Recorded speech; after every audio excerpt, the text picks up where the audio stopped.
Hi everybody. So today's topic is talking about unnecessary Jace sequences. Now, Jace in the movie is played by Swen Temmel, who is one of the producers on the film.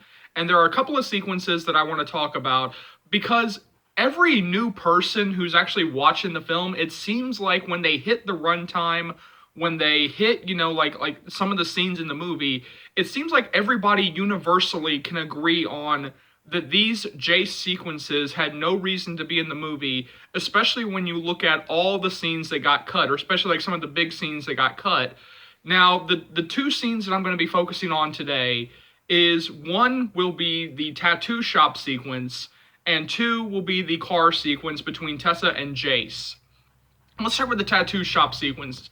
Now, in this sequence, when you actually listen to the dialogue, the scene is mainly between Steph and Tessa, played by Katagia Red Thunder and Josephine Langford.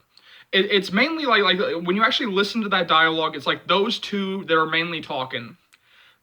And Jace, played by Swen Temmel, happens to be tattooing Steph's ass, apparently. But yeah, I'm kind of wondering, like, why was that in the film? And I think it's actually pretty much very telling when it seems like every single person, even if they have no idea how editing works, they still hit that sequence and the car sequence as sort of like these scenes had no reason to be in the film. And actually, I always found that kind of interesting, that it really does seem like nobody is really willing to come out and defend these sequences, and pretty much like everybody universally has flat out said, oh yeah, no, these two scenes should have been taken out of the movie. They never should have been in the film in the first place. Now, I look at those scenes, and the one thing that I keep seeing in my head, the one thing that keeps screaming in my head is that he is a producer. That is the only thing that keeps screaming in my head. And when you look at the producers for the After We Collided movie, you all of a sudden realize that the two names that are missing are Swen Temmel and Meadow Williams. I mean, they're no longer listed under the producers, which I think kind of backs up my theory that they pretty much used their producer clout to get more sequences into the film, to get more sequences for themselves into the film, because there are also other unnecessary scenes, or at least another unnecessary scene with Meadow Williams, but we're of course focusing on Swen Temmel. Now, the big thing is that for the tattoo shop sequence, if I was the editor on this film, you know what I would have done? I would have looked at them, or actually, you know what, not even the editor, because even the editor does not have that much power. If I was in a position of power on this film, I would have focused on those two sequences, the car sequence and the tattoo shop. But let's start with the tattoo shop. I was kind of wondering with that scene, like, if I was in charge, the first thing that I would say, and again, I always scream and yell about studio interference, but I would have interfered in a good way in this film. It would have been great studio interference, not terrible studio interference like it always is. So if I had any position of power at the studio, I would look at these two sequences and I would say, well, why are these two scenes in the movie? Like what purpose do they have other than the fact that Swen Temmel is a producer? Like, other than you want to give him more screen time, why are these two scenes in the movie? Because he has no reason to be in the tattoo. Since we're focusing on the tattoo shop sequence for right now, let's focus on the tattoo shop. He really has no reason to be in there, because when you really listen to the dialogue, it mainly is a back and forth between Steph and Tessa. Jace has no reason to be there. So who gets the bulk of the dialogue is Steph and Tessa, where he gets like maybe like a grunt or two, or maybe he might say something like, you know, that's sad, or like a one word, you know, sentence, you know, watch it. I mean, that's all he'll say basically. So if I had a position of power, the first thing that I would say is, well, why don't you take out this scene, but switch the Tessa and Steph dialogue into the trying on clothes for the party sequence? Why don't you just put that in that? Or better yet, I mean, just have them hanging out. I mean, just have them hanging out, you know, by themselves. I mean, even if you don't want to put that dialogue back into that, you know, or put that dialogue into the dress, or into the getting ready for the party sequence, well, why don't you just have them hanging out? I mean, why don't you just build up this relationship between them? Because yes, I am spoiling myself, and even though I have not read, you know, the entire book, I have read a very controversial scene in the in After We Fell ahead. I've actually already read that scene, which of course will have to get a content warning, which, but yeah, which again, I mean, for that scene to work, I mean, if they actually put that particular scene into the film, into After We Fell, which that is completely up in the air, I don't think they actually will, but if they do, again, it would be great to actually have this sort of, built up, friendship between Steph and Tessa, so we can at least, kind of feel that betrayal, so we can actually feel that, what actually happens in that scene. But yeah, why was the tattoo shop scene in the film? I mean, that's actually my big question. Like, why was it in the film? It had no reason to be there. And it really does seem, because usually you'll have people who come out of the woodwork and try to defend these sequences, who try to defend scenes that pretty much everybody else seems to be attacking.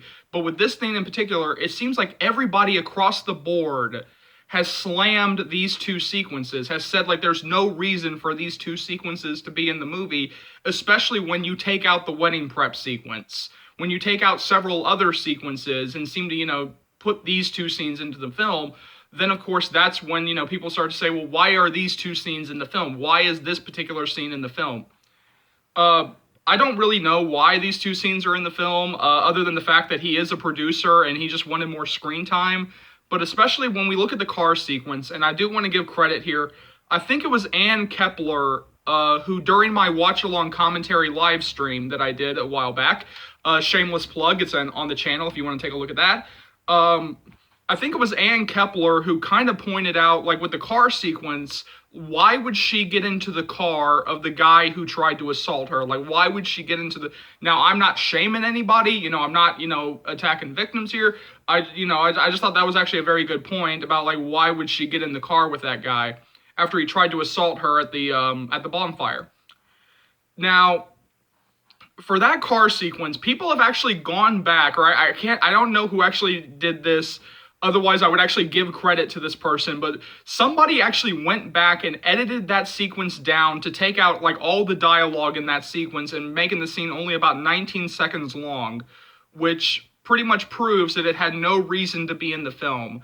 Because really the only dialogue in that scene is, like she gets into the car and she's like, why are you in Hardin's car? He very correctly points out, like, what, can a guy borrow another guy's car?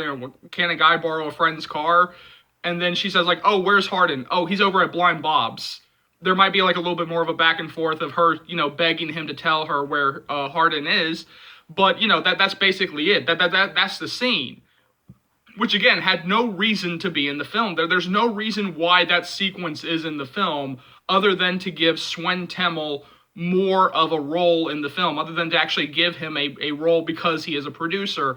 And I know that some people might try to defend Swen Temmel, some people might try to defend Meadow Williams, but the fact of the matter is that I can't be the only one out there who has a problem with them using their clout to get more sequences into the film, to actually get more unnecessary sequences into the film that only seem to be in there because they are producers. And you know how I know that I'm not the only one who feels like this? Because guess what? When you look at the producers for the After We Collided movie, they are suspiciously absent. They are absent. So apparently I'm not the only one who took an issue with this. Now, if they just want to be actors in the film, that's fine, because I know that Jace, he does not have a big role, but he still is featured in After We Collided, After We Fell. I mean, he is still featured in these books, so if they just want to be in there in the role of just the actor, that's fine. But when they get into this position of power, then we start to have more risk of scenes like the tattoo shop and the car sequence of actually making it into the film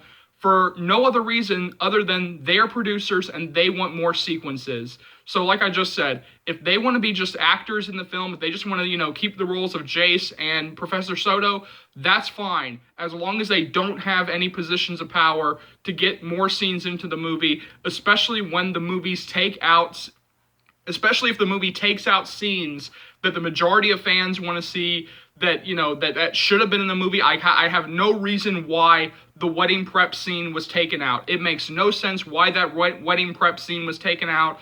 But the tattoo shop, the car sequence were actually kept into the movie. So jump down to the comment section below. Let me know what you think. As always, thank you so much for watching. Remember, if you like what you see here and you want to see more, let's go through all the content that you'll be able to find on this channel. This will be daily uploads, so I am going through the entire After series. I'll be reading through the entire After series. These will be daily uploads barring any types of personal illnesses or issues.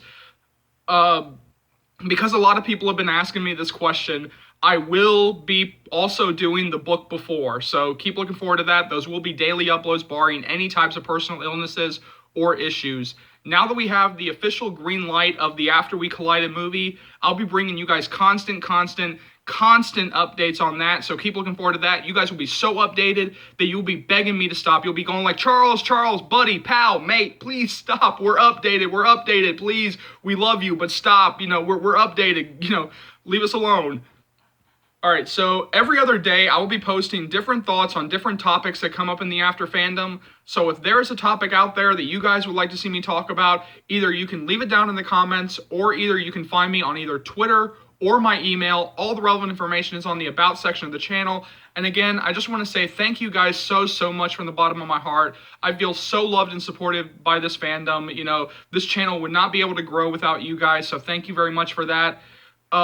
As always, if there is an Afternator out there that you guys know who will love this channel, or somebody out there that you know who would love this channel, go ahead and share the channel with them. Let's continue to grow the channel.